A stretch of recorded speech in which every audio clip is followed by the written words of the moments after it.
What's up, everybody? It's Jeffrey Lyles. You are rocking with Lyles Movie Files. Joining me tonight, is little brother Jayce. How are you? I'm doing well. How are you, sir? Outstanding. And Jay King. How are you, sir? I'm doing well, man. I can't complain, and I hope all of you are too. Okay. Yes, I'm doing well so far. It's been a very interesting week. There's so much I want to tackle. But first off, I just need to rant a little bit about Batwoman because I had been waiting for this show. I didn't even write anything about it because I knew it was going to be more than I wanted to write for a show that I'm no longer going to watch. So a few episodes ago, I told you guys how annoyed I was because they kept focusing so much of the show on Kate Kane, who was presumed dead. And Ruby Rose quit the show, so there was no payoff to this. And they introduced a new black Batwoman, Ryan Wilder, and seemed like she was getting shortchanged because half the supporting cast, I'm sorry, the supporting cast was still connected to Kate, and they were all concerned about Kate. Like, hey, what's going on? The only one who seemed invested whatsoever in Ryan was Mary, and everybody else was, hey, what's Kate doing? Can we find Kate? Where's Kate? In this past episode, the writers try to throw in a big monkey wrench. Kate is alive, and she's now been recast as the well, man, what's her name? I forgot that fast. So, Jace, you Girl, watch the Krypton. girl from Krypton, the Yeah, blonde I think haired her girl. name is Wallace Day. Yeah, I think that's about Yes, right. Wallace Day. She is going to replace Ruby Rose as Kate Kane, and that's actually pretty good casting, assuming that Wallace Day actually does dye her hair red. Um, because that way she can look like Kate. I don't like when they do this silly thing of I'm gonna play a character who's always been a blonde, but I'm not dyeing my hair and looking at UCW shows for Green Arrow and Flash. And the Snyderverse with their version of Flash. Nobody wants to make Barry blonde. Anyhow, so we're finally gonna get Kate came back. And okay. Um Yeah, so I'm just pissed off because now it seems like we're going the classic comic book thing of, hey, we're putting a black character here, and psych, now we're bringing back the old person. I feel like in comic books, you can get away with that better because everyone knows by this point, hey, we're replacing Spider Man, we're replacing Iron Man, we're replacing Green Lantern, we're replacing insert character name here with a black guy, Captain America, with a black guy. We all know eventually the traditional old school character that's existed for decades will be back to take on the mantle of said character. With Batwoman, the show, the writers, the producers were all trumpeting the fact that, hey, we've got a black Batwoman. It's going to be so exciting. It's going to be so fresh.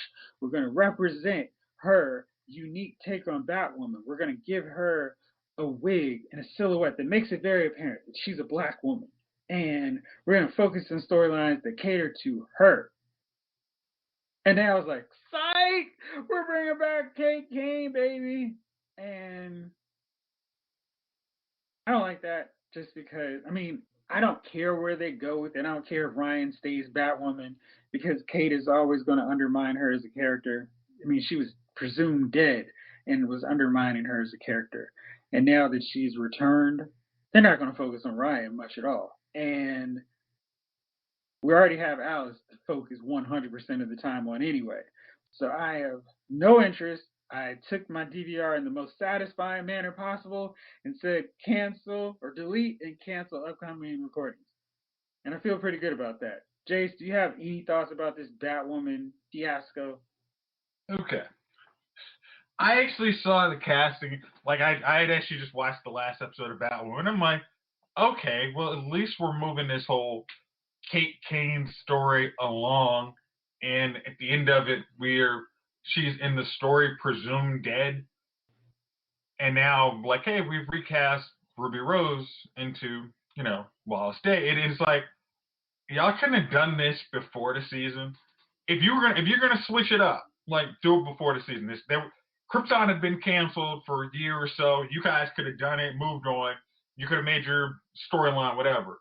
If you're not gonna write Kate Kane and Alice, especially based off this last episode. If you don't write them out after this storyline, it's literally like, nah, like you. I mean, I think you're I mean, what you basically laid out is correct. Because it's like by the end of this season, if not earlier, Ryan will be pushed aside to put Kate Kane back as Batwoman, and it was never a guarantee that that wasn't going to be the case. But it was like, hey, we're doing, we're like I said, they're trumpeting everything, and then all of a sudden, nah, that was only a temporary thing. We're going to get back to, even though we put Ryan Wilder in the comics, to try and accommodate this, we've now decided, yeah, we're going back to the Kate Kane, yay! And it's like you guys almost were trying to do something good, and then now you just go, I mean, just do it in the crappiest way possible. It's like y'all could have just recast. It would have been so much easier, but y'all screwed it up, and now we can put the paragon of whatever back in her seat, and we're back to normal. It's like back to our usual status quo. Like, yay us. Yeah, I'm just not a huge fan of it because I feel like one of the reasons I gave Batwoman second season a shot was literally because of Ryan. Because the first season really dragged. I didn't really like Ruby Rose in that role outside of her interaction with the other CW characters or heroes. I felt she was just kind of flat and dull, and that kind of flat dullness worked compared to some of the more charismatic performers like Melissa Benoist, Grant Gustin, and Stephen Amell. But left on her own, she was just kind of, it felt like she was doing a Batman impersonation. I wasn't digging that. Yeah, but couldn't be Batman because Oliver was Batman. Right. So, right. It was... Yeah. So she felt like a Batman impersonation by way of a second-rate Arrow impersonation. So it was just, she was just poorly cast. I mean, to me, like we were invested in that show early on because having girls, you want to see this kind of superheroine representation, right? And then after watching for about a month, we realized, okay, this show stinks. And you're trying to give it a chance. You really are. And the thing about a show like that, I can almost deal with bad writing if the actors and actresses are really, if everyone involved on the screen is really trying to put this thing together, right? Like a show that I watch for my girls is, what is it? Mayim Bialik's show, Call Me Kat, because we all loved her as Amy Farrah Fowler. And my girls too young to remember Blossom, but that's how they came to know her. So we said, oh, Mayim Bialik has a show. We'll watch Call Me Kat. Call Me Kat is dreadful. But because they didn't have a single commercial that made me laugh and think, I should watch this. I was like, I know that wasn't the part they were thinking was funny to get people to watch the show, right? Because I wasn't. Jeff, you could go through a whole season and not compile a 30-second promo that would get anybody a chuckle. You were watching strictly based on Leslie Jordan is involved and Mayim Bialik is involved. That's it. They do have Kyla Pratt on the show, but saying all of that to say, not even talking about Call Me Kat, but it was the same thing with Ruby Rose in Batman. I'm sorry, Batwoman. We watched and invested because we wanted to like this show. We really wanted to like this show. I really wanted to like the show, but it stunk. And she's a piece of wood as that character. I'm pretty sure in other things. Like, look, she was on Orange is the New Black, and I would watch that every time with my wife, and that was okay. It was all right. We liked the show, and her character on there was, what she should have been, kind of stoic, kind of mysterious and brooding, but that only goes but so far. You gotta, if for that role, to me, you have to be dynamic. You got to be dynamic, and not to say you have to be you don't have to be Leo DiCaprio. I'm sorry, I keep making male references here. You don't have to be Meryl Streep, but you kind of have to portray both sides of this character, which she didn't do. It was only one. It was only one gear. She couldn't portray Drew Barrymore. She was so whack. She was just. I still think that her best roles, her two best roles, was in John Wick 2 when she didn't say word one. And I mean, that one was like, oh, she's got a little presence and some charisma, even though she's not talking. And I just feel like, oh, they worked around her lack of acting ability and we're just like, listen, we're not gonna have you talk. We're just gonna have you look Hmm. cool. And she did that Hmm. great.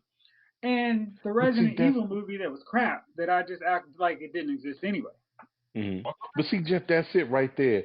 She's capable of looking cool and looking intimidating. She gives look, but as far as delivering line and emotion, it's just not there. Yeah, it's a wrap. Gunner, we've been talking about Batwoman and how I'm quitting the show now that they revealed that Kate Kane is still alive and now is being recast. Yeah, I read that mess, man. That shit's hilarious. Oh, I'm sitting here like, well, wait a minute. So I mean, this is a black woman can't stand alone trope here. Good Lord have mercy. I read that. I was like, see, I just sucked my teeth and kept scrolling after that. I was like, that's enough. I don't even want to know how the plot will end up. I'm sure it's not a goodbye since they dedicated so much of the show to it, right? Or is she going to suit up again? I'm confused. You know, see, the thing is, like Ryan's subplots were always hamstrung by the fact that 95% of the cast still cared about a character who was written off. And I just feel like they could have done what Arrow did when Oliver was presumed dead and just act like, well, she's dead or he's dead, and everybody else in the cast just did stuff. Because they literally could have done that just fine with Luke being Batwing for a few episodes, Alice doing Alicey things, Sophie and Kane, Colonel Kane, tracking down criminals. I mean, they could have just done that, and I'd have been fine. Maybe I would have watched the show at that point until they came up with the recast Kate Kane. But this way, it just feels like a kick down south, and it's like, ha, here's a little hope for you. We got more than one black superhero on the CW who's leading their own show, but we can't manage to. We can't quit our lead. Yeah, and it just felt like, jokes on y'all. And Great. to which I say, no, the joke's on you, because I'm not going to watch the show any longer. And no one's going to watch the show anymore. You know the funny thing? I literally was talking to somebody on Facebook, and they were like, "Man, Javi Leslie really deserves a better show. I mean, they're really focusing so much on Caden. It's not good." And then were you talking to me? No, it was actually no. You're very good on this show is. I'm trying to give it a chance, but it's like he was like, "Hey, I want to like this show, but it's been trash." And then it's like now it's like, hey, guess like you said, we just pulled the rug from out under you. So do you guys? I mean, if they had just almost said, "Hey, we are going to recast the role," and did it, we would probably be like, "All right." None of us. I wouldn't have watched 8 episodes of this, but now it's like, "Hey, guess what? Kate's back, and maybe we'll give her some charisma this time." But no, Wallace Day's way better than Ruby Rose. She'll actually be a good Batwoman. Yeah. Oh, wait, Jeff, you're giving the writers way too much credit. They can't actually give anybody credible line section. But I mean, you've watched Superman and Lois, and then you're gonna go back to Batwoman. You're like, do you guys seriously? What's the writing? Y'all are trash. So it's not good. But I think it's unfair to compare Superman and Lois to every other CW verse show, because I feel like most of them are just they operate on a level where their maximum is like an 8, and Superman and Lois is consistently working at a 20. It's just a bad handicap. So anyhow, but that's how it works with all the new shows. When you're like, whoa, this is gonna be tight. Like Flash was great, season 1 through half of 3, right? Like, I mean, 1 and 2 especially was like, holy crap. And I'm just like, why couldn't they just keep that momentum with all of them? It seems like bad decisions, bad writing. I can tell you exactly what happened with Flash. The problem with Flash was they went back to back with speedster main villains that killed off the Rogues or didn't make them the focus beyond like an episode or two. And the Rogues are some of literally the best villains in DC in terms of how they relate to their hero. And Exactly. they just sidelined them, made them a joke, or made them anti-heroes in a spin-off of questionable entertainment Very value. questionable And stuff. it's like, well, what do you expect? So then they have to keep coming up Yeah. with these random villains, and it's like, well, okay. And sometimes Right. that works, like blood work, and sorta, kind of Mirror Monarch. But that has some. Let's zoom on. Let's zoom on to Flash. While we're talking about it, bam! This season finally got started with Tuesday's episode, and like Jayce was saying, like I was hoping, this was much better. It felt like the start of a new season, and we had some actual processing of emotions where characters deal with the fallout of what happened. I still think that Barry is becoming a whack hero because he didn't try to arrest Mirror Monarch or shatter her. He was just like, well, I guess you can go. And then we see that the whole city's trash and everybody has to go around in these cheesy t-shirts that say Central City Strong and deal with the fallout of everything that she left. And I'm like, well, dude, too bad the person that did it isn't facing criminal charges. And then they made it back like everybody was in the Mirrorverse for like 2 months. Wasn't that just like 24 hours or 48 hours, bro? I'm. You sure I'm going to jump in on that part or about the rest of the episode? Because I had issue with the last 10 minutes of that episode. All right, so I really felt like this was a better episode overall. Like they did the fallout from Crisis, and I feel like anytime Flash touches on Crisis, it leads to good storylines because that was some of the best writing we've seen on the Flash in a really long time. The build up to Crisis and Flash's pending death. And we had Abracadabra deal with that, and they got this oh so great shot on Green Arrow and the Canaries. Well, I had to come up with this mind recollection device because Sarah and Mia, never mind. That was so funny. Like, that was hilarious because it's like, I feel like loved it. we know this show didn't matter. It was like, Yes. yeah, it was That was awesome. horrible. Yeah. So that really made me laugh. And Mecha Vibe, no, this Joker did not name me. I thought Vibe was so good in this whole episode. I liked the dynamic with Chester and Cisco. I felt like Chester was just kind of redundant, but him actually partnered up with Cisco works pretty well because they can geek out together. And I like that dynamic a lot. I felt that it was really good that they had Claritin, Allegra doing something with Iris that wasn't related to super heroics. Thought that was good. Iris had a subplot of her own that was not related to Barry in any way, real shape, or form. Always good to see her doing something outside of Team Flash activities because she has her own life. And always good to see her. Always good to see her in general. Well, hey, now one thing, there are a couple things that I started to have some problems with near the end. I hate that the show keeps killing off rogues. Yeah. Like, why are we going to kill off Abracadabra? There's no reason for that whatsoever. Like, literally, you can just go back to the future. He'd be like, whoa, who's this? I'm not fighting this bad CGI Hulk. I'm out of here. And, yeah, I wasn't a fan of the bad CGI Hulk. Like, that didn't look good. That looked like PlayStation 2 graphics. Blood work was way better than him. I mean, it's like, use the CGI y'all have for blood work.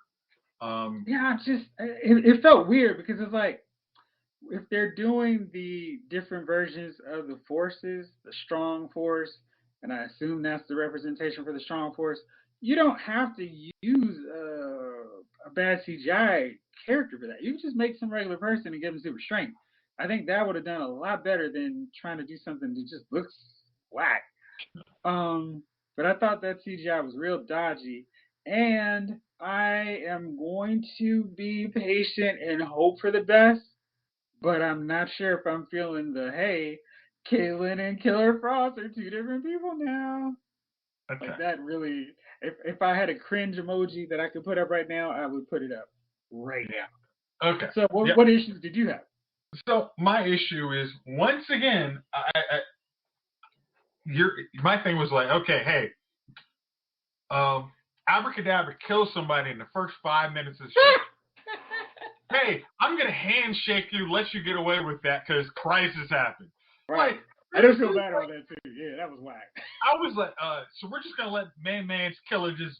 Hey man, I'm sorry, crisis happened, but you're fine. Like, I'm sure your family will feel real awesome about you just killing him just on GP when you could have literally moved him out of the way. But crisis happened, so you're excused for that. Like, come on, like, I tried to save you, and I'm not gonna put you in jail, like, because the funny thing is, like, Barry cares about in the comics, he cares about his rogue. He wants them to get better. He's not a jerk about it. So he's like, hey, I'll put you in Iron Heights. Hope you become like Pied Piper and get your stuff better. But I'm not going to just let you walk all over us. I mean, it's like, if you put a body on the ground, we're not going to let you, hey, man, just shake my hand and we'll get over it. It's like, you rob a bank. Well, hey, can you put at least half of it back and we're okay? Just cover your expenses on this last robbery. We're fine. Like, I was just like, come on, man. You're threatening to kill the city, and I'm pretty sure you killed a dude in Argus. But yeah, hey, just shake my hand. Sorry you lost your family. And I was just like, I didn't think that was just like, don't make him a chump. I understand he's got his own issues, but don't make him a chump. Like, make him a hero. Like, hey, hey, I see his mistake. I'm sorry, crisis happened, but your tail's going to jail and figure out how to abracadabra. But no, again, going back to what you said, hey, we're going to either kill off a rogue or neuter him. It's like, I understand y'all didn't make the rogues a big thing. And then you try to come up with Rogues 2.0, like the female version, and that didn't work either. But it's like, you guys are missing easy, non-CGI characters that will cut your budget, because you don't have to do Mara Monarchs all the time and cut like 3 episodes worth of CGI effects. It's like, just go with the dudes you can write a story of or a quarter of a season on. Make there some kind of arc where they need to be dealt with, and then kind of like, I know you said like season 3 was kind of dodgy, but it was like the first one when you had Alchemy, it was like, oh, Alchemy is not a speedster. Okay, cool. And then we switched to a speedster. It was like, we were good when you had you could have just fought Alchemy and not had a speedster. And then you went back to a speedster. And then it's like, and then you get season 4 and you get the Thinker and half that Barry go to prison crap. And it's like, you don't like when the heroes Thinker started so well. The Thinker one started damn well. Oh, I'm still pissed about that. Yeah. He is the biggest example of them stretching out a good villain. I feel like if Eric Wallace was in charge of the show, he wouldn't have let Thinker go the full 22 episodes. He would have ended it at the halfway point, at 11 episodes, then moved on to another villain. Hey, and just Bloodwork was a perfect example of that. Bloodwork could have been stretched out. Like, early writing would have stretched him out way too long, and they'd be like, I can't figure out how to beat him. I can't figure out how to beat him. Hey, I figured out 1 second after the record of season finale how to beat him. And I'll pour some oil on him. Oh, who knew? I mean, better than unplugging the chair. Jesus Christ. Oh yeah, Ralph just changed into Ralph. Who knew? Unplug the chair. Oh, good. There you go. Jesus. All right, so you're not as optimistic as I was. Like I said, I like the episode. I'm a little cautious about where they're going to go with Caitlin and Frost. Like, maybe Killer Frost is a bad guy at the end of the season. I feel like they screwed that one up like weeks ago. I mean, years ago. I feel like they did that Incredible Hulk type thing. You know what I mean? Oh, every time she might change. I'm like, what the heck? None of that makes like they've already lost me with that one. That storyline. She's just boring. Sally talk was actually looking like Killer Frost, and then all of a sudden, nah. It's like, why wouldn't she? Like, come on, like it's Killer Frost. Like when our first episodes of the series are like, oh, Caitlin Stone, we know that's Killer Frost. Make her Killer Frost, cool. Like, we knew who Vibe, Cisco Ramon, that's Vibe, cool. Like, and then it's now once again, if we have a bad guy, we got to neuter him, make him an anti-hero, versus make him a bad guy, let it stay the course, and then do something with it. Whew, you're done with Flash. Okay. Well, Superman and Lois is still good. Let's not go all into that one.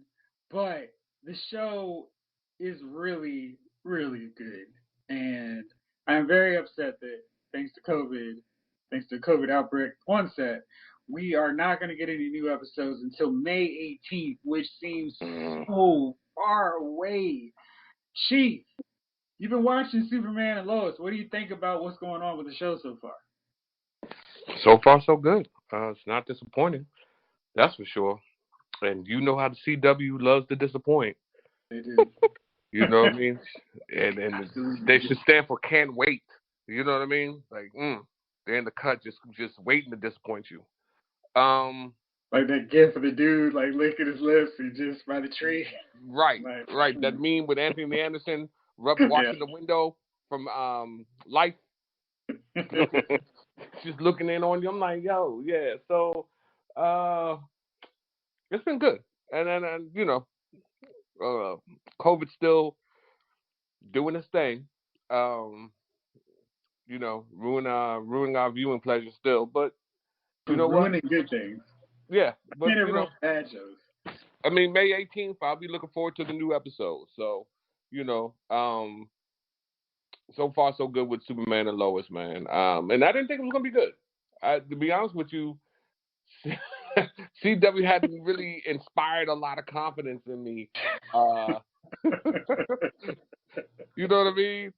Yeah, you know. With good reason. Yeah. They used to get like they just were hiring writers from off the street or something.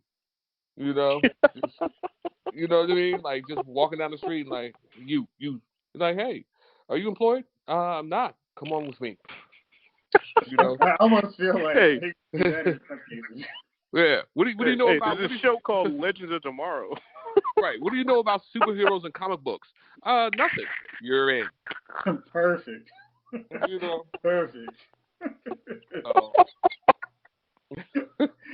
Yeah. So are we going to count on you to be our Supergirl correspondent during these next couple months? You know what? Is Supergirl back on? It'll be back on starting next Tuesday. You know, if I have to, I'll watch it. I hadn't. This the last season, right? This is the last season. And yeah, you know, I mean, I guess somebody's got to suffer through it. There you go. I knew we could count on you. I got plenty of moonshine left. There you go. All right, let's move on to the big screen real quick. Black Widow, shockingly, is now going to theaters and Disney Plus. It's going to get that premiere access tag. It's not coming out in May, though. It's coming out in July now. And I feel like this movie was promised to us almost as far back as Wonder Woman 1984, although I think the results will be far, far different. Looking back, maybe, just maybe, they should have made this decision months ago to put it out on Disney Plus. Get that sweet $30 premiere access charge and be surprised at how much money it makes. This is going to be the first big major blockbuster on a streaming platform and theatrical release. We've had some other ones that have been kind of big. I guess you could say the same for Wonder Woman, but that came out on Christmas.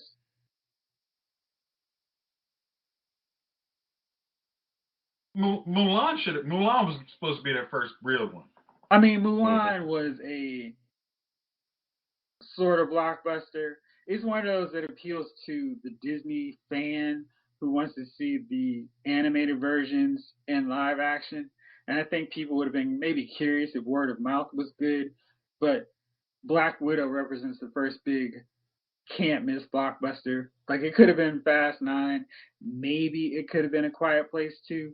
But this is the first one that is Marvel Studios basically means $1 billion for every movie at this point. So this one being the first one to come onto this platform and in theaters could represent a major shakeup to how we see movies in the future if Black Widow does pretty well with whatever they make on Premiere Access. Javon, how do you think this is going to play out?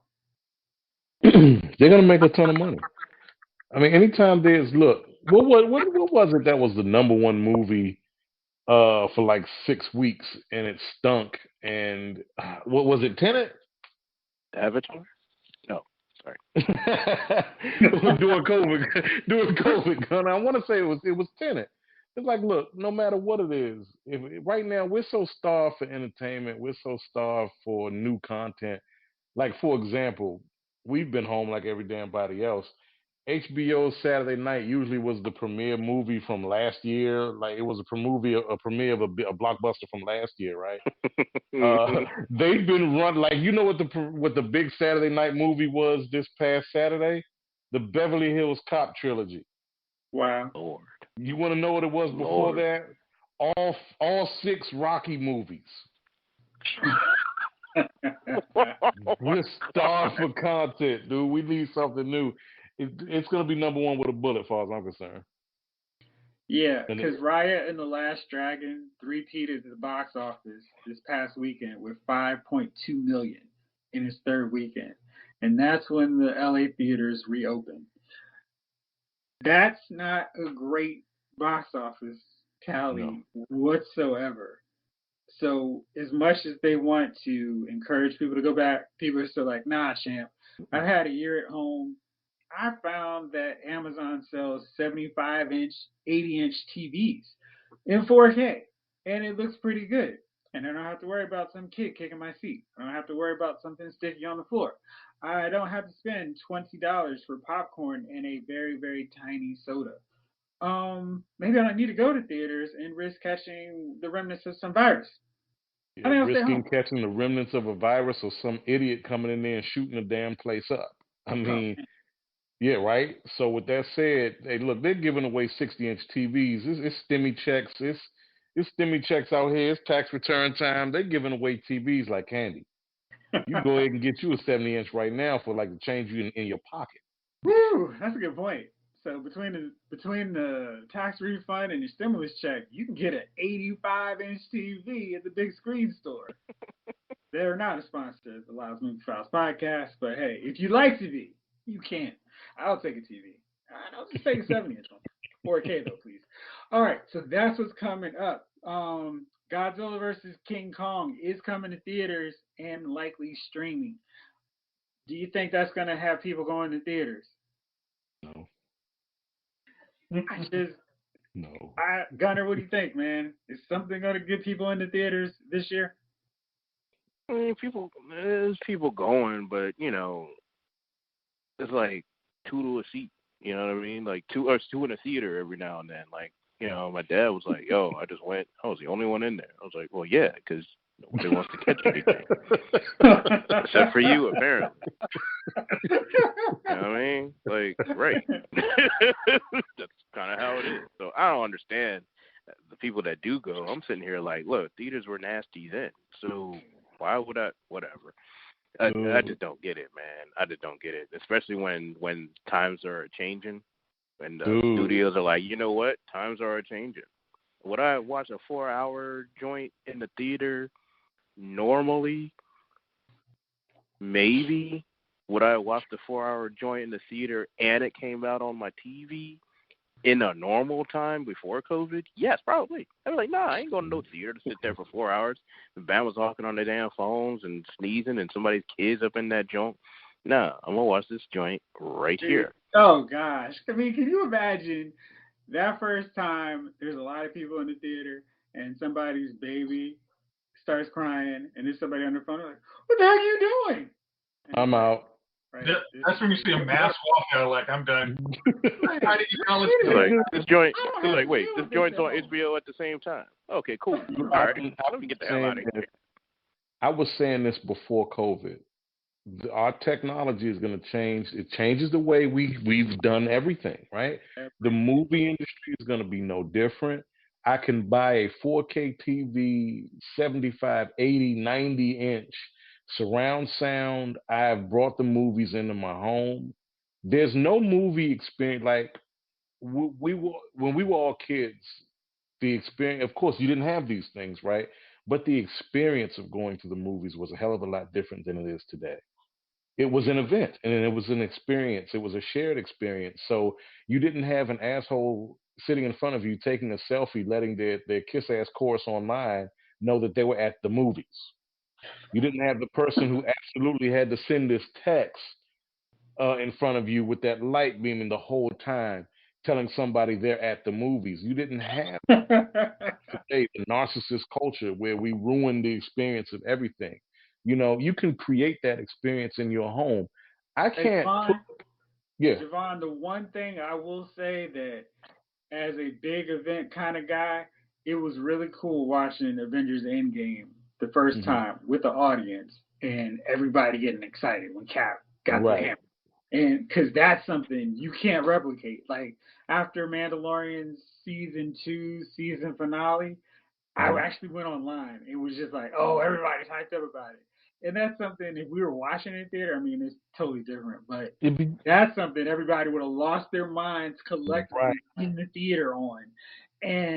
But for the most part, I don't think a lot of people would be doing that in Godzilla Mm-mm. versus King Kong. I don't think they'd be doing that in Here's the Mulan. thing, but here's the thing about that, Jeff. You just touched on it. Those moments are far and few between when it comes to the movies that we see. They're Mm-hmm. far. The anticipation for Endgame was, you can put that up there with any of the. Unprecedented. Yeah, you can put that up there with any of these kind of event movies. But how long has it been since before that? How long has it been where you had that kind of experience? I would say The Force Awakens, probably. And then Infinity War for people who had managed to avoid spoilers. Hmm. Because it was a collective silence when people started fading out. So that Yeah. was a unique thing to experience in a theater. That hush, like, what the heck is happening? Are they killing Black Panther? Are they killing Spider-Man? That You was know, great. It was it was pent different for I us was because I had smiling. I some was looking. jerk. I was like, Hey, dude, Gunner, we had some jerk saying, "Nah, they all gonna live. They're gonna be in the next one. Watch." Like, come on, dude. Shut up. And that's, I mean, of course, but shut up, right? Like, yeah, going back to what you said, like the Mandalorian one, you would have had the jerk saying, "Oh, you know that's Luke Skywalker, right?" And then everybody's You're like, right. There would have "You been somebody who would have been like, look, I'm smarter than everybody else. That's probably Luke. Bruce Yeah. Willis is dead. Yeah, exactly. And then their two friends laughing at him. Everybody else like, you killing it. You killing it. Hey, what's up, everybody? It's Jeffrey Lyles. I've got a brand new giveaway for you. Now on digital, you can check out Freddie Highmore, Astrid Burgess Frisbee, and Famke Johnson starring in the action-packed thriller The Vault, which you can buy or rent today. A team of master thieves attempt to pull off the score of a lifetime by breaking into the world's most impenetrable vault to steal the legendary lost treasure locked inside. You can buy or rent The Vault tonight and bring home the exhilarating action thriller home. It's rated R from our friends at Paramount Pictures. And like I said, I'm doing a giveaway. So, how do you get one? All you've got to do is hit me up on lylesmoviefiles@gmail.com and tell me why you want to see The Vault. And you can get a free digital pass for it. So, check it out, The Vault from our friends at Paramount Pictures, rated R, which you can rent or buy tonight. Now back to the show. Gunner, since you queued us up, let's get into it now. Because I wanted to warm us up, but now we are ready. It's time to talk the 4-hour event that was Zack Snyder's Justice League. Gentlemen, I know you've seen it. Javon, I know you're midway, halfway, partially through it. But for those of you that did experience this 4-hour escapade, what did you think? And what do you think of the Josh Whedon cut after watching the Snyder version? Who wants to go first? that's Josh Whedon, man. This Batman, man. Oh my God. So he just cut out. He was like, "How many minorities are in it? All right, we're gonna cross her off. Yeah, we're gonna cross him off. Yo, oh yeah, that there was an Asian Adam, right? Okay, we're gonna cross him off." I was like, "Who are these people?" It was like a brand new movie, dog. I loved it actually. I love Snyder Cut. Snyder Cut's awesome. F Josh Whedon. I could have more later, but that's the main thing I want to say first because that was ridiculous. That was absolutely ridiculous. Like, they just destroy. Oh, dude's mom, which is like the arc of his entire story, of Cyborg's entire story. All right, come on, man. Like, he just cut out everything that made Cyborg Cyborg. That's why that movie sucked badly. I mean, good God. He just cut out everything that just made the movie the point of the movie. So when Snyder was just like, Snyder didn't have, you didn't have to do it. You could have done it in 2.5 hours. There were some things that you could have cut, but that's okay. I didn't mind watching the whole thing. And I didn't even notice it was 4 hours. I just kept watching. I was like, oh, it's 2 a.m. But I thought it was great. I thought it was really great is like maybe an extreme, but good is like not good enough. It's like in between that. It was pretty perfect for what it was, right? And then you had another superhero in there. I don't know if people gonna watch it. I don't know if we're trying to spoil it on this one, right? But there was another superhero in there that wasn't in there in the first place. Like it was great, black uniform. That's what we needed. The Nightmare, man. Could you imagine if they could continue the Snyder verse? If they won't, sadly, the Nightmare would have actually that would have been perfect. But anyways, I thought it was good. I thought that they explained everything again. It was like watching the what was it the special edition? What's it called for Batman Superman? Ultimate Edition. The Ultimate Edition. Like it was like watching that again, only like better because you're like they just expanded everyone's character in this thing and not just truncated everything down. You even had a whole chick make up a song about Aquaman, and we didn't even see sniffing his drawers or whatever that was. I was like, yo, it's shirt. But I was like, yo, like that's, you know what I mean? Like even that before we saw the Aquaman movie, that right there would have been like, yo, what are they leading up to? And they actually had conversations. I don't know, man. And then not Doomsday. I could care less. Superman when he's getting killed by Doomsday, like they showed the whole point of how those boxes open. I'm like, well, okay, they just didn't do it randomly. Got it. That makes sense now, right? Like all of that makes sense.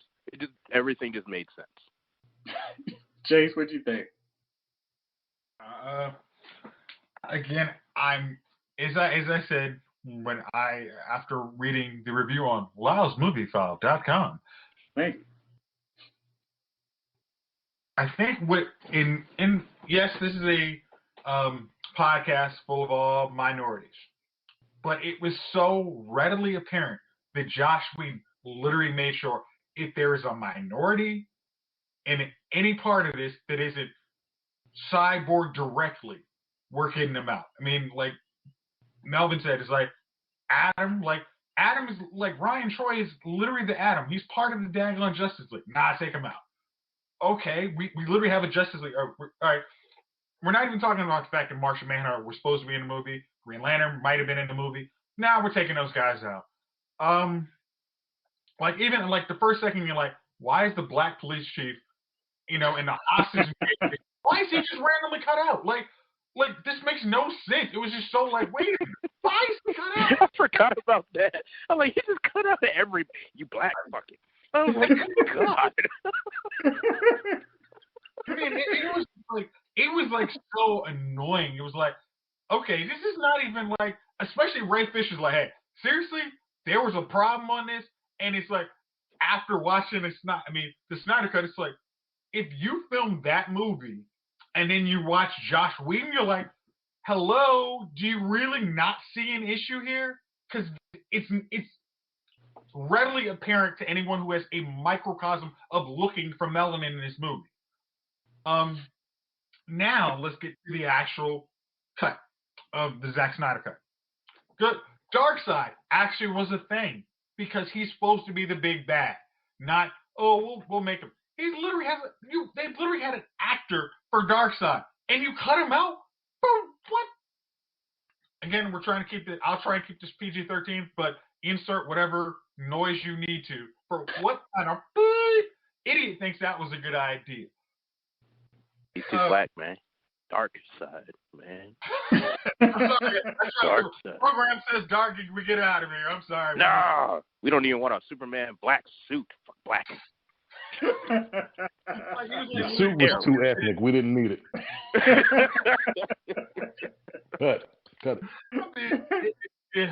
Gosh, it was like, okay, this is not cool. But then it's like, you got Darkseid, made sense. Actually, why he was a big bad. Literally has the New God scene, which makes, these are the guys who actually matter, not Steppenwolf. Like, that's cool. Like Gunner said, the scene where he literally is like, the scream is echoing, just like Luthor said, heard why he's coming. The cry is now rung out. It's like, how did you not think that was something to keep in there? You need to have Superman's talking to some little kids. Yay! Like, come on! Like, there's so many points you're like, Josh, really, what did you do to add value to this movie? Nothing. Okay, next. Why did we not make this a two-part movie where we see the return of Superman and then go to the next movie? Just whatever footage we had from that point on, go to the next movie. Give them 2 years. I mean, let Zack Snyder have 2-3 years, whatever time he needs. Like, that was the way to go. Like, man, it's like the Amazon. I mean, let me go to the next part. The Amazon fight, which was actually much cooler. We're gonna neuter that down. You know, as stupid as everything. We're gonna like you will love me. Like the Aqua. Oh gosh. The Atlantean scene, which actually like literally sets up Aquaman the movie. Yeah. Now we're gonna take that out. Every part that literally is like why Aquaman follows this movie. Now we're gonna cut that out. I mean, and I've watched this movie one time, and I said the first part is how much they cut out. I'm angry. Then I'm gonna watch it to enjoy it, just like I did Batman Superman Ultimate Edition. And yeah, I'm not. Yeah, someone else take over. All right, so it was funny because when I was watching it, I kept pausing and calling Jayce and going, "Hey, can you hurry up and finish watching this movie so we can talk about it?" And I was like seething with red rage, like I was part of Atrocitus' crew, and going, "I can't believe they cut this part out. This is so stupid." And it was really weird watching it because I felt like Zack Snyder doesn't do a movie in a traditional sense. Like, he just doesn't have that capacity to do a 2-hour movie. And I think he's a filmmaker. You just need to let him do his thing. Go with him in the editing room and, like, scene by scene, break it down. Like, all right, Zack, what do you want to accomplish here? And I think maybe with this, you could have cut it down to 3 hours. Maybe. I didn't feel like there was a lot of it that was cool. Like, maybe we didn't need the sweater sniffing quartet song. Yeah. Yeah, Song. we probably didn't need that. Songstress. But for the most part, I didn't see like, we don't need this scene. I know there are people who, you know, it's funny because I feel like everything, this has been a very divisive thing where it's like, I just hate Zack Snyder, so I'm not even going to like this movie. But I feel like if you're down with the way he tells the stories of these characters, you'd really like it. Just because he's like, I don't care if it's too much. There's no such thing as too much. I'm just going to go over the top. And people who like my style of movies are going to love it. Chief, did you see it yet? And if so, what was your take on it? I did see it. And it basically was a whole new movie. Let's just take the part where they revived Superman, right? Yeah. First of all, in the Zack in Joss Whedon's vision, Batman called Lois Lane over there has the secret weapon. Lois Lane just saw the joint on the humble in Zack Snyder's joint. She was like, "Oh, what's going on over there?" She came through. You know, it was no "Do you bleed?" It was no you know, the whole fight scene was different in a way. You know what I mean? Mm-hmm. That was different. There was no going over there to fight Steppenwolf and then leaving to save a bunch of people who shouldn't have been there in the first damn place. The families were not there. I was like, no one should be living in fucking. Never mind. Right. Everybody's inside this thing where nobody lives, and there's a family there, and then as they're flying off to the family, they're talking just casually. Then what else was my point? Because it was so much. Ray, so look, Cyborg. Everybody actually had a plot in this thing. You know, everybody had somewhere where they came from. They just didn't kind of just show up on this thing. where Josh Whedon's vision, they were just kind of just like, yeah, we're just gonna put y'all together. No real nothing to you. Let's take the Amazon scene in the beginning. Oh god. That whole scene was the shit. It was, dude. Mm-hmm. Yo, the first movie. That was the first phone call I made, Chief. I was like, who in the world thought it was a good idea to cut this scene? I don't The first understand. scene was garbage. That part that was so awesome. She was like, Amazons, show him your fear. We have no fear. I was like, yeah. Look, and then they knocked the whole damn thing into the ocean. Right. Killing everybody. Right. I was like, yeah. That was like, look, you That saw was- 300, right? We're going to do it this way. Like I couldn't. Then you had no idea in the first in Josh Whedon's vision that him and Steppenwolf was trying to get back into Darkseid's good graces. Right. You Which had gave no an idea. actual point. Like you just thought this dude just came just from out of the blue to just wreak havoc. The unity. But he was there for a purpose. Like it just listen. Even the beginning when this thing started and Superman screaming and his voice was echoing all over the world. Yeah. Like that was cool. Yo, like just things that happened that just wasn't. He was just like, yo, like they got this whole new.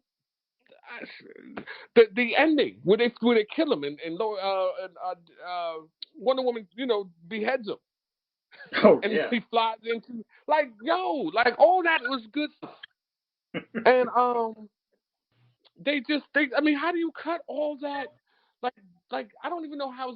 And then Aquaman wasn't black in this movie. He wasn't with the hey, all right, yo, they cut all that out because I hated that he talked like that in the other movie. Yo, what's up, bro? How you feeling, man? Yeah, all right, my G. I'm like, what? My man. Don't talk like, yeah.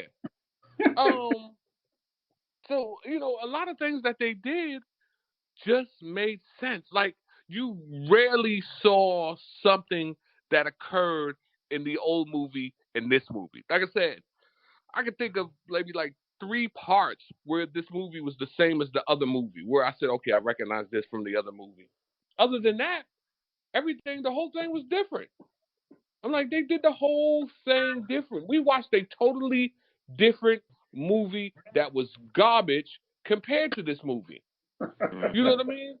And we're sitting there like, all right, yeah, well, if we had gotten this movie, they would have had to have given us another Justice League. Like we got this. I don't even like we got this crappy movie, man. I can't understand why we got this. Like they was just like, you know what? Somebody should just take Joss Whedon into a field and beat him. You know what I mean? Like, make sure they black and wear black. Right. And that's another thing, Gunner. You were right. Like to keep people of color. You didn't think hold up. All these people or all these minorities were cut out. There was no Asian dude. There was no black people running around like that. You didn't even get to see Joe Morton act like Joe Morton. That's what was killing me. I'm like, oh, Joe Morton's going full Joe Morton here. We didn't even see that in the first movie. Nope. Like, No, like the scene where he actually sacrifices himself, but actually does it so the heroes can actually do this stuff and not randomly find a cube. It was like, wow. Again, I would like to see more Joe Morgan in a cyborg movie, but the way you neutered him, who would want to see a cyborg movie? It's like that literally is like. I mean, I'm sorry, Chief, but it was like you guys had a cyborg. You had more money on the table than you guys knew what to do with, and you said, "No, we don't want that money. No, we can't have that. No, let's go every 5 years between movies and see if it works out."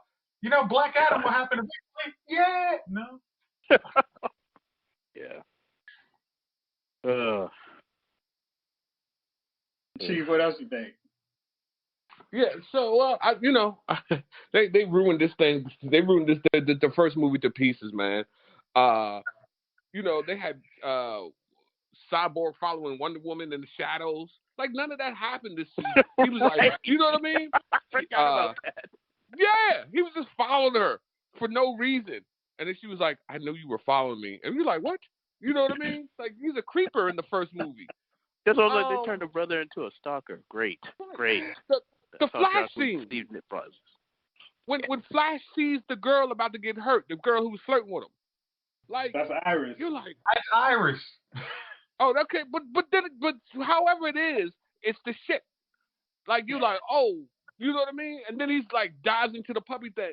And like, what did we see in the first movie? We saw him scribble some glasses on a dude at the jail. That was, you know what I mean? That was Flash's move that we saw. Other than that, just save one. Yeah, there's actually stuff that happened, and I don't know why they gave us the movie they gave us.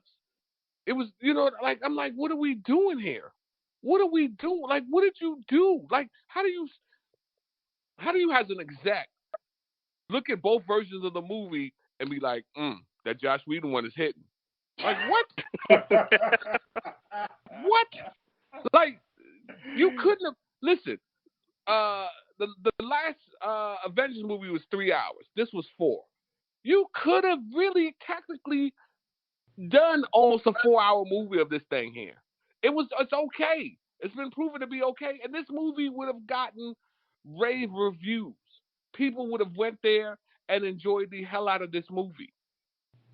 And it seems like I don't know, man. DC just like, is that stove hot? Well, it looks red. Man, go on and grab it. A full grab? Yeah. Don't just try to hit it and move your hand away real quick. Just put your hand there and let it happen. And they just do it every time. Just like, I'm like, yo, why are you destroying yourselves? Like, you had a great movie. Really, what you should do is go to Zack Snyder's house, and then everybody, all the execs should be out there just tears, just crying. And if they can't cry, squeeze some onion juice in their eyes. They need tears. They need to bring this dude back for more movies. Because the Joss Whedon, nobody wants to see that shit again. There's nobody out here like, man, we need to see what Joss Whedon got in his store. Like, I'm a Superman guy. And I was like, and they made him look so, I believe in the American way. Like, what? Truth, justice? That's what he said. I believe in truth and justice. Ha ha. And I'm like, what? You know what I mean? Like, the way he came in, he took the axe to the shoulder, like, man, this ain't nothing, and then proceeded to give a whooping on this dude. Like, that's the beauty of it. We were like, yes. Like, sliced off his head, son. Dude, listen. I don't know what they did the last movie. I just think Joss Whedon was just like, you know what? Maybe he just wanted to destroy the DC franchise. Maybe he had beef with somebody in there. It was like,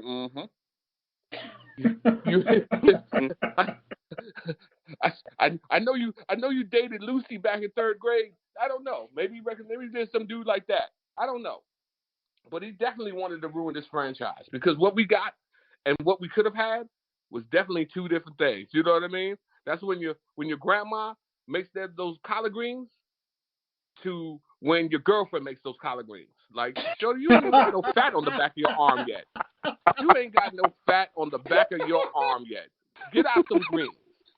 You know what I mean? I need that arm fat to hang over. That's when I know your greens is going to be good. You know what I mean? You got, your arm's still toned up. I don't want those greens. Don't give me no greens from no toned up arms. And that's what we got, man. We got greens from some toned up arms. We got toned up arms greens. And it was horrible. Horrible. Them greens got things that don't belong in greens in them. Right. She didn't use no ham hock. They use organic. It's vegan. Vegan ass. A brick of tofu that tastes like with ham flavored tofu. That is the Snyder. I mean, that is the Whedon cut. That is the Whedon theatrical shit. Like, it was garbage. Mm-hmm. And I knew Skinny arm greens. Yeah, and I knew it. I was like, there's a good movie in here somewhere, but I just can't find it. And there it was, right there in front of me. It just needed to be expanded. Ridiculousness. 2 quick things. All right, so I feel like watching this made me upset because I feel like Warner Brothers dicked over Snyder twice. The Ultimate Edition of Batman versus Superman, there's still a lot of people who've only seen the theatrical version and go, that movie wasn't any good. And there's the Ultimate Edition that actually gives subplots and context to three of the four main characters, which you would think would be kind of essential in a movie. And second, that with this one, it really seems that not only did they screw over Snyder, but they kind of messed themselves up in the ability to create more versions of these movies. They have a multiverse, so they don't have to stay stuck to one version of any filmmaker. I think they still have the opportunity to do Snyderverse and still do whatever whack kind of Joker movies, spin-offs they want to do. They can do a Black Superman. They can do whatever else they want to do.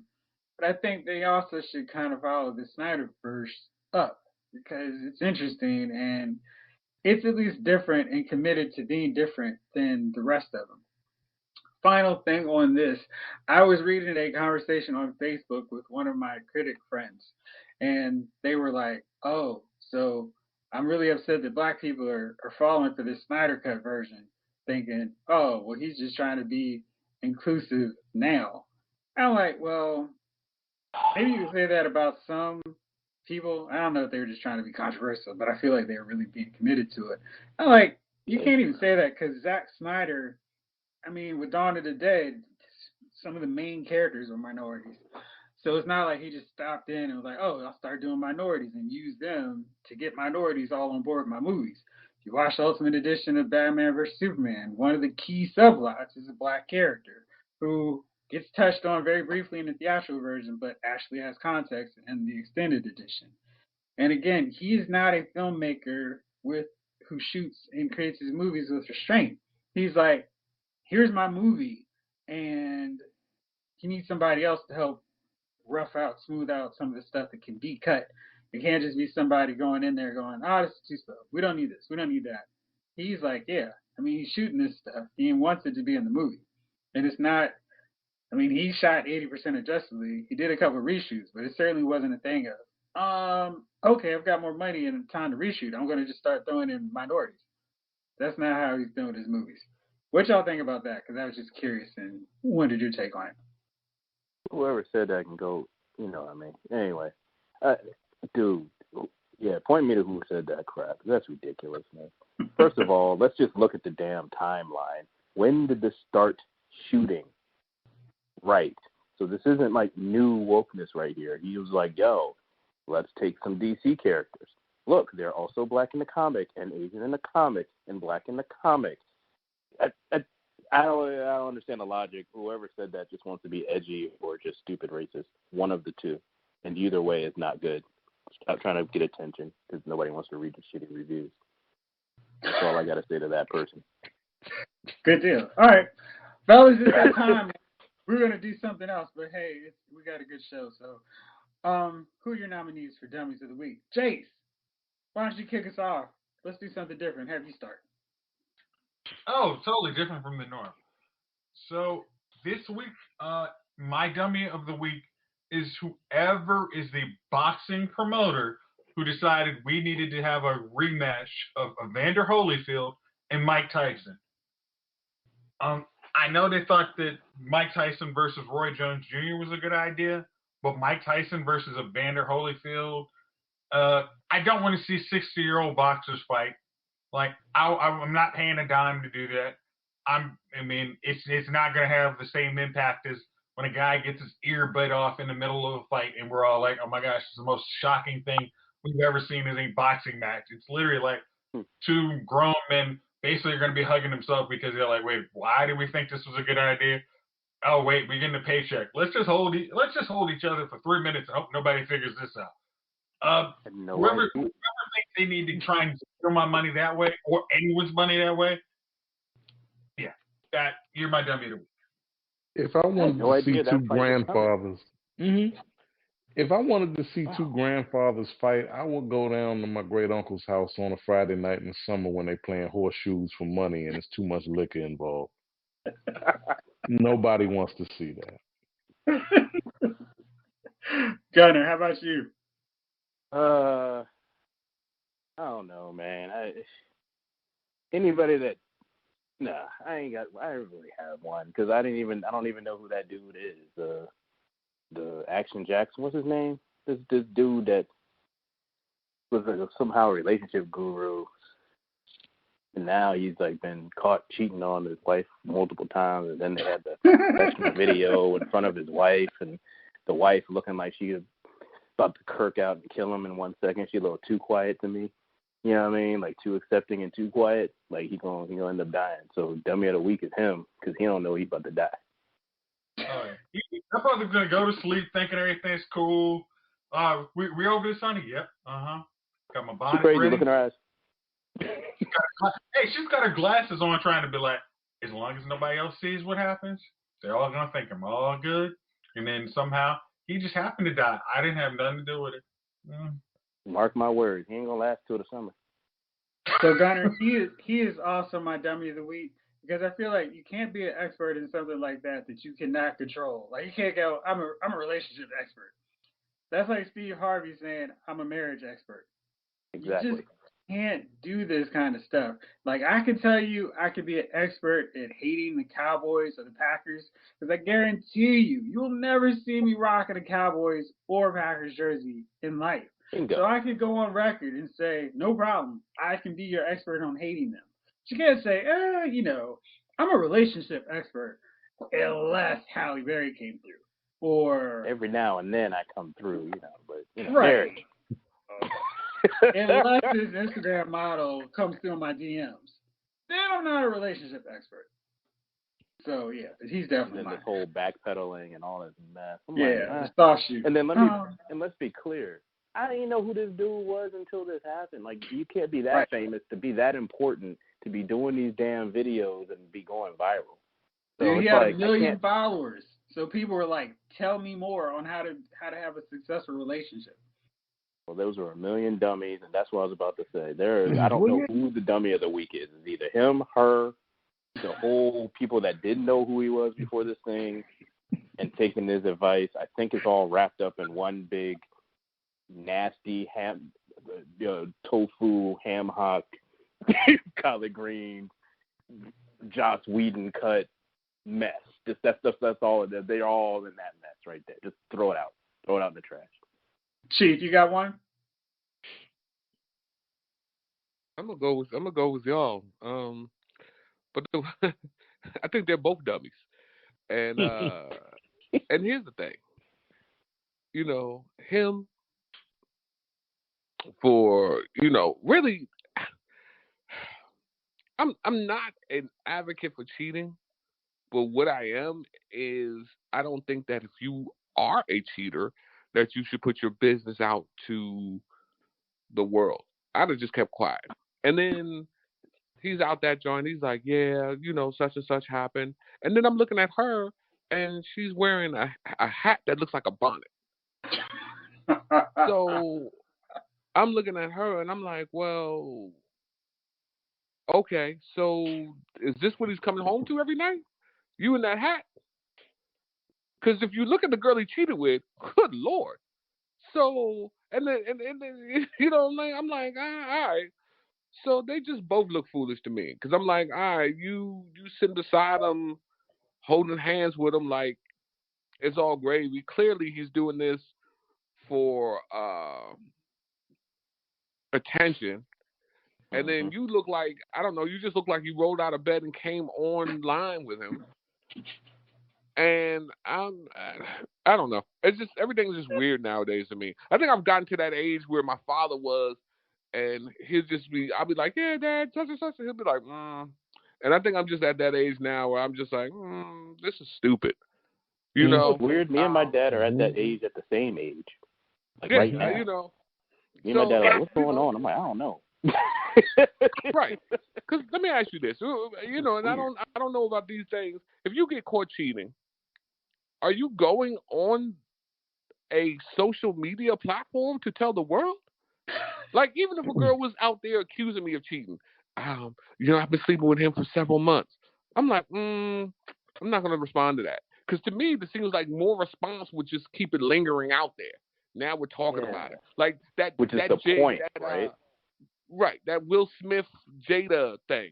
I would have never admitted to the world that I was some dude was slapping cheeks at my wife, and I knew about it, and it was cool.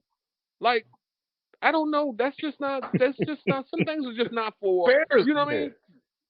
Some things are not for consumption. And in our day, we just said no. We just like, nope, wasn't me. Right. So that's not something that I want to share with everyone.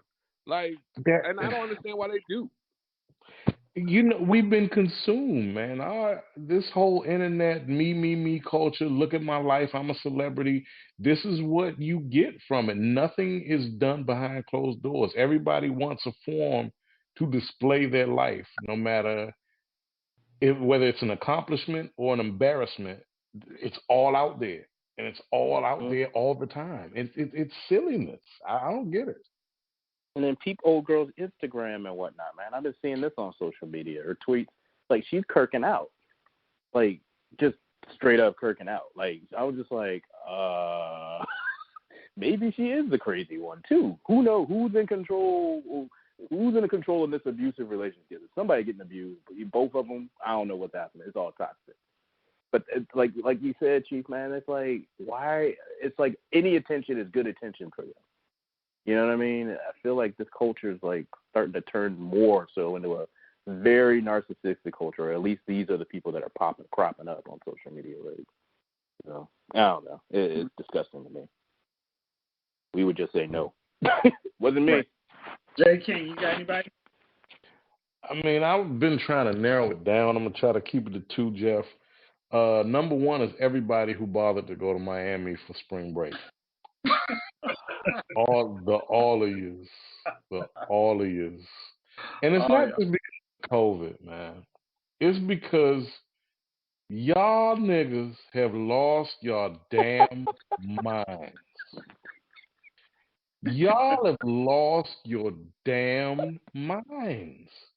Like, I don't go to work. I'm a damn liar. I go to World Star and Fly Height all the time because I just love, as much as I shake my head and tisk, I love to see us act. It's the zoo. It's the digital zoo, man. It's just people acting like animals. And when you look this last few days, the dominant videos, every other video is what's happening in Miami right now. And you can't keep up with the madness down there. These two jokers raped killed this girl. That was tragic. But the other thing, just fights for the sake of fighting, twerking on cars in traffic. They stopped the Lamborghini in traffic to twerk on it. Some Freaknik stuff, man. They're trying to bring it back.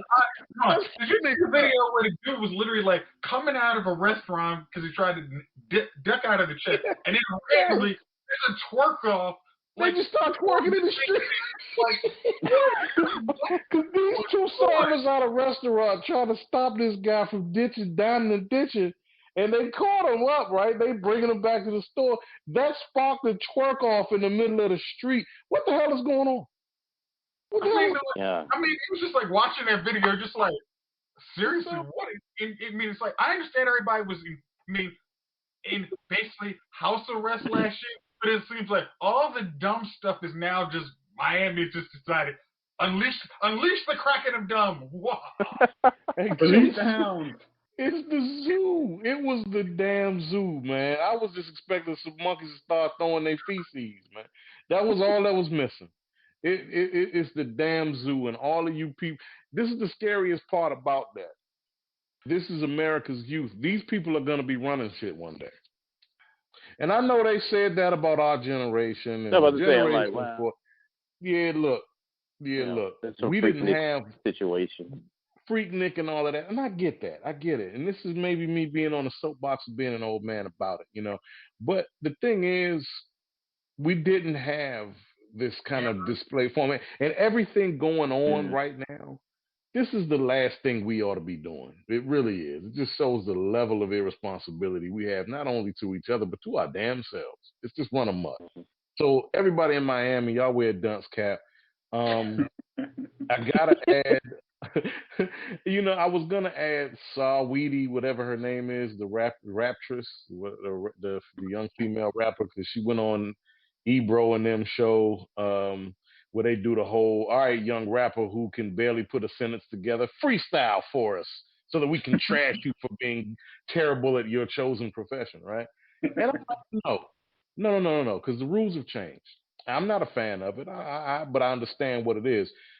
Nobody loves hip hop anymore. These kids don't love it. It's not an art to them. It's a means to get paid. It's like the block. They slinging rhymes. It change coke, crack, weed, whatever for rhymes. They just do this because it pays well, and they want to be famous. They love the all the trappings of being a trap star, whatever. I blamed Ebro. I reversed that. Ebro and that whole crew and anybody saying rappers are trap. You know that already. You know that already. A little tattoo face is not gonna come in here because when he's rhyming nigga with nigga, do not expect him to have bars doing a freestyle. Okay. Oh, God. That is all- one of the laziest things when they actually rhyme a word and then like do it 4 times. Like It's the same word. you stand out the way the next same word, right? What are we expecting here? What are we expecting here? Let's stop. Really, let's You don't stop. know my Vizio because you don't know my Vizio. What? All right, next You week. just not write something? Next week we're gonna come through with Falcon and Winter Soldier. We didn't get to talk about it, but we'll break down the first 2 episodes of what looks to be another exciting miniseries from Marvel Studios. Also gonna do more Best of the Franchise, and our countdown to episode 200 continues. So, fellas, as always, thank you for rolling with me. Thank y'all out there for listening. This episode of Lyle's Movie Files has been filed.